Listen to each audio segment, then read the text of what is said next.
Today, I'm going to be watching anime for the first time, because my friend told me to.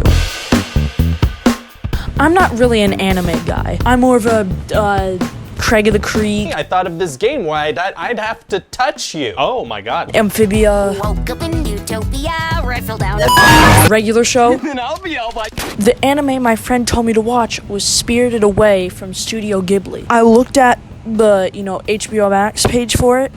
It looks fine. I've never really been a fan of the anime art style, but, that's just me. It started raining right when I started recording.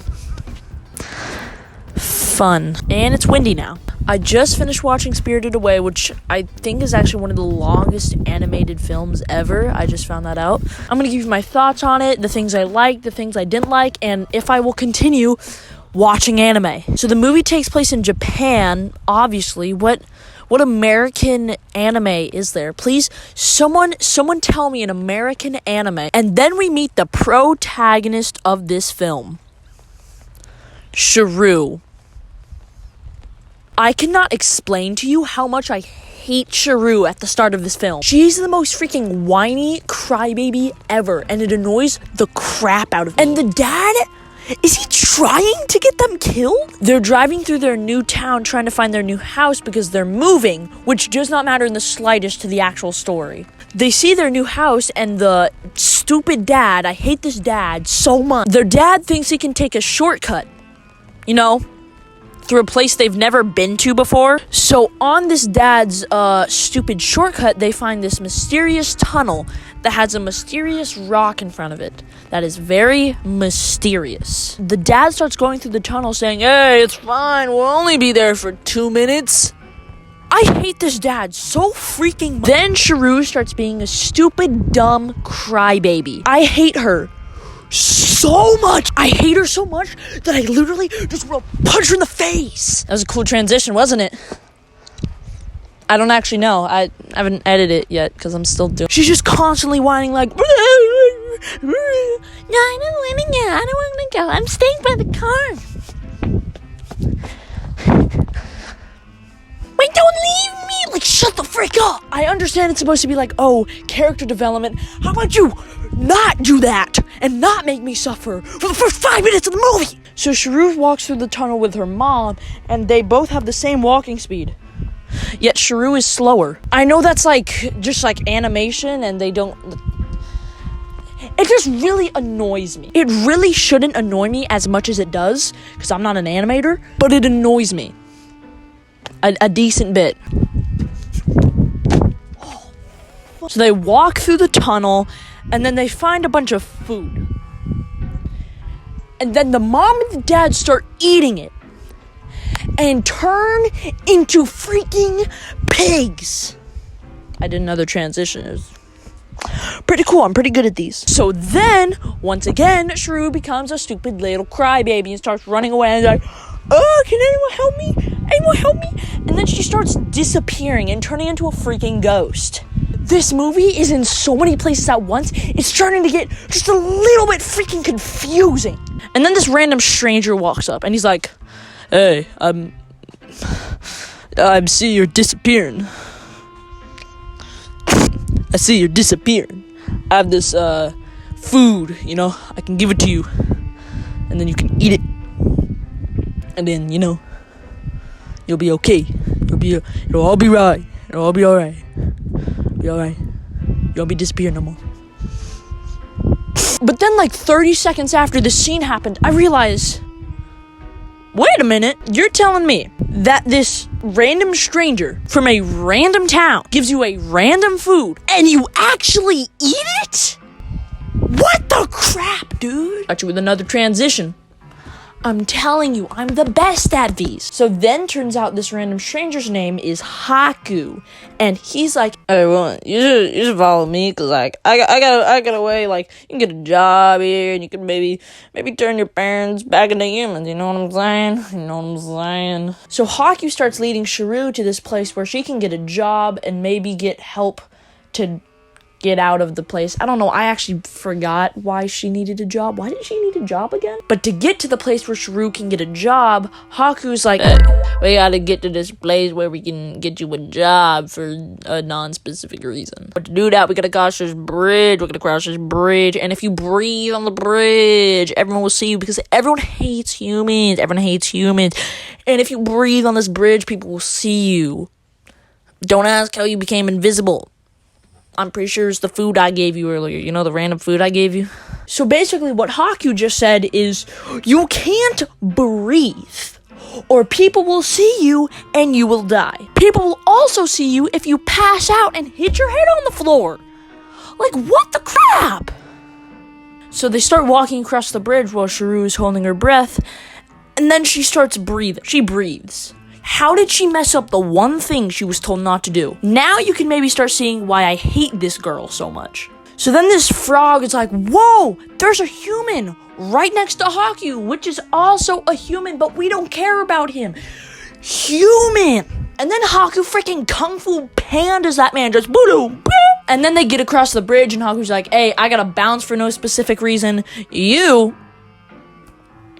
are gonna go down some stairs. And if you get a job from the person that's down these stairs, cool. But if you don't, you have to go to the witch of the bathhouse.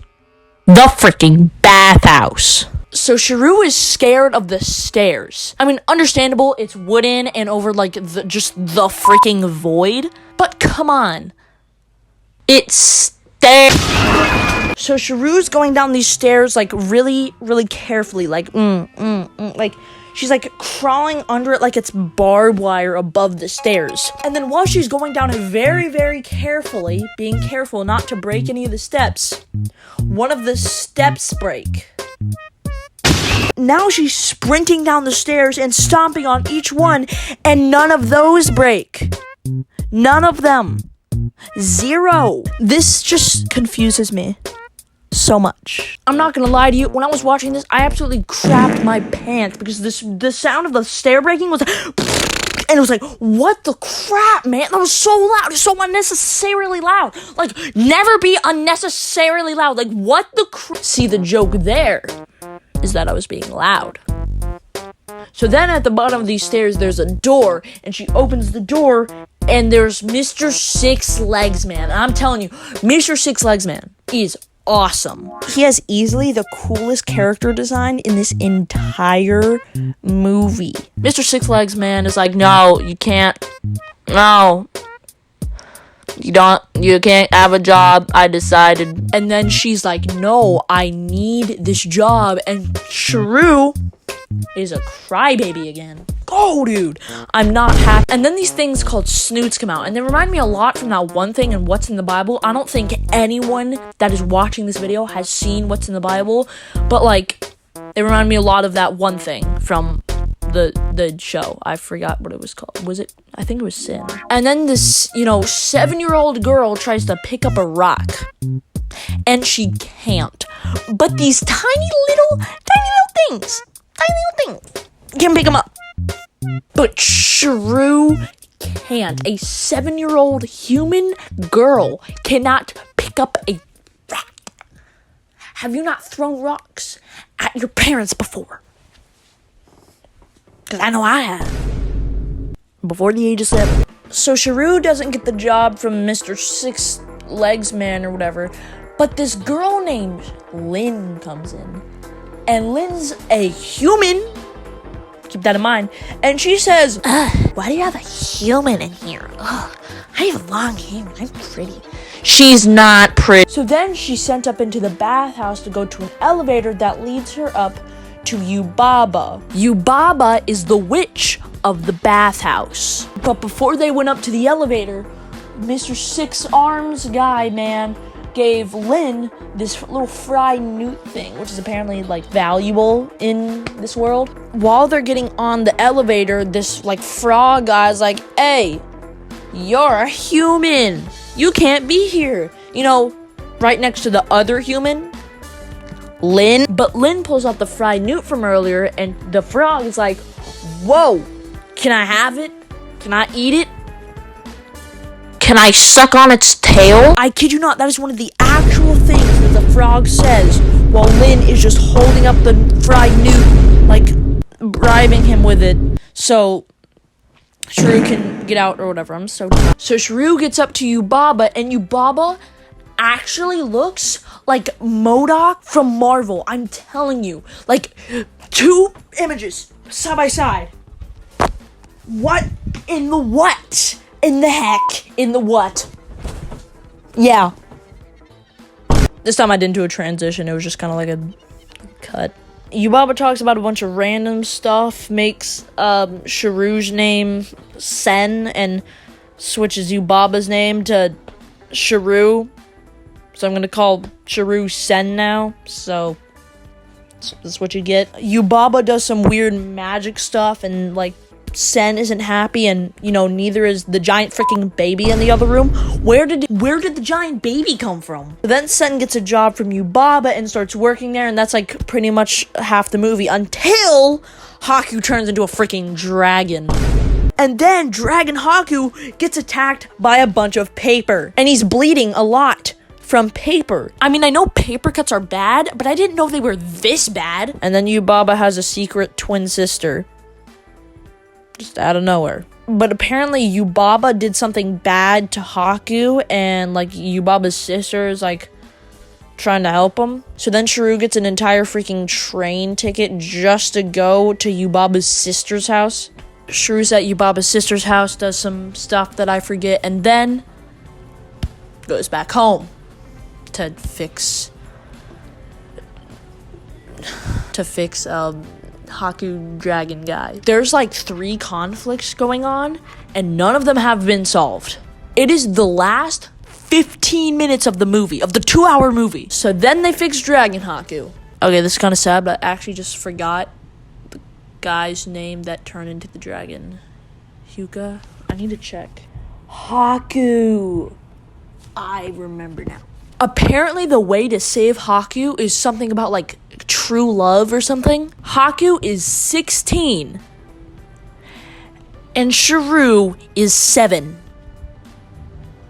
And Shrew saves him. What the heck? And then Shrew somehow saves her pigs from being parents. And then Shrew somehow saves her parents from being pigs by doing nothing at all.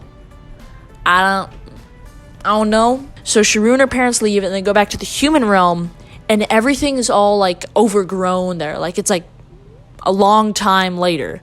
Their car's overgrown, and there's stuff everywhere, but their car still works. I don't know how that makes sense. One thing that did annoy me throughout the entire movie was Shrew's voice. Throughout the entire movie, I was like, who is this? I know who this is. And turns out it's Lilo from Lilo and Stitch, my favorite Disney movie. How did I forget that? That's the movie. I definitely skipped through a bunch of stuff about the movie, but like I'm trying to keep this video under like 15 minutes. I feel like the reason I made fun of the movie a lot is because I was looking for things to not like about it instead of just watching it to enjoy the actual movie. The animation was pretty good. Me realizing that the movie was 20 years old was also pretty funny. There wasn't really much comedy in it until the stupid like rat showed up and the fly. I feel like it was just there for comic relief. It didn't really make me laugh. It made me feel like, wow, this is the only way they can have comedy in this movie. I mean, it's fine to have comic relief, just make it good. Like regular show. That entire show is comic relief. My thoughts about the movie are, it's fine. It's just fine. I feel like there's a lot going on in the story at once, though. Like, she's trying to save her parents, trying to save Haku, has to return this thing to Yubaba. It was like, this is a children's movie. Like, I can barely keep up with this, and it's not even targeted towards me. Marvel is targeted towards me. And all of the conflicts were resolved in the last 10 minutes. And to answer the question, would I watch anime again? Probably, yeah.